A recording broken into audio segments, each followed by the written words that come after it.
Hello world, my name is Richard and this video is about culture, especially in England, where I live. So yeah, 1066 and all that. That's when the Normans invaded England via Hastings. Apparently there's some debate about that, quite where they landed and what they did. But the point is, once they had arrived, they then took over the entire country. They dominated the landscape. They built castles and fortifications and places where they could sally forth and squash any hint of rebellion or protest or rioting or whatever. They just stomped on people. They're complete dictators. And their descendants are still around today in the deep south of the country, near where the Normans landed, in fact. Much of London and the home counties in the south and Devon and all that sort of stuff. In Kent in particular, where I worked once early in my career, you tend to get these aristocratic types. And there's one woman I met in Kent who was so pleased to be directly descended from William the Conqueror. Really, really proud of that. Until I pointed out he's also known as William the Bastard. And that may be because he's born out of wedlock, I'm not sure, but I think it was because he was a bastard. The way he just stomped on everybody in the country, it was just, it must have been very unpleasant for the people involved. The point is, the culture from the Norman conquest has persisted ever since. Not quite the same, of course. It does. It's not that people today aren't quite so bloodthirsty as they were then, but they still have a thuggish mentality, in my view. They're still the ruling elite, and they are. There's no denying it. They actually get to rule because of their private schools and their money.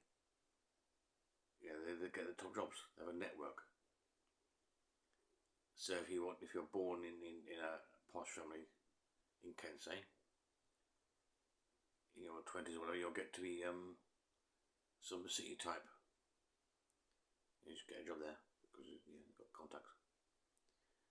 Or you get to be an MP and pushed into a safe seat and then get a job in the House of Lords or eventually whatever. The whole thing is just sewn up. The entire country is controlled by them. Democracy is a farce. They just don't want it, that's quite clear. Some do, I guess, but some I've met just they have a natural right to boss people about because they're the rulers. They know what to do. They have the confidence. They know how to lead,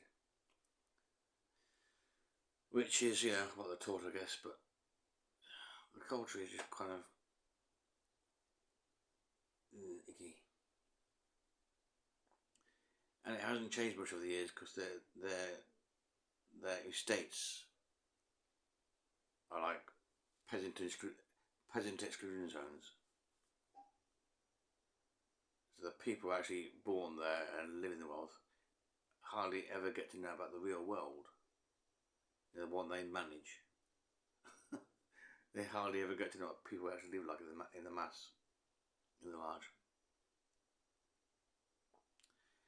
And their culture is therefore isolated, and therefore tends to go a bit awry, a bit loopy. This is what happens if you get cultures isolated. They evolve differently, not necessarily wrong, but in this case, of our human culture, they get some really strange ideas because they got all this wealth, because they got all this success and all the power.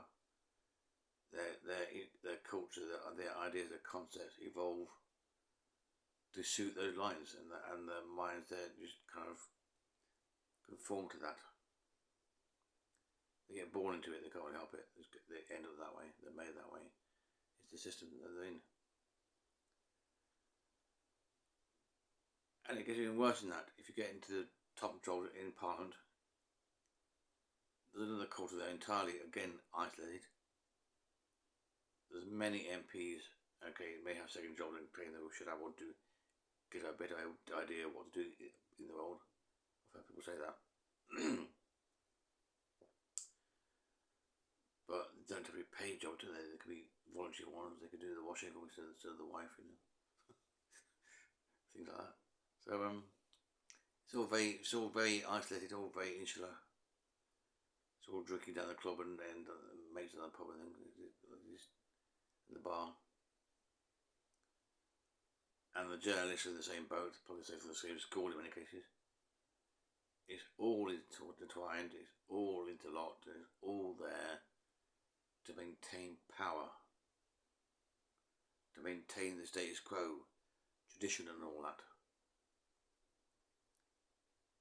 And they pump out these messages because they own the BBC really in a way, and they own the newspapers, and they own the media in many cases, literally own it, and pump out their message. Maybe subconsciously, you may not know they're doing it, because they're just biased and born that way, but the message still gets pumped out. That they're the leaders, they're the ones who should be in charge, they're the ones who should have the top jobs.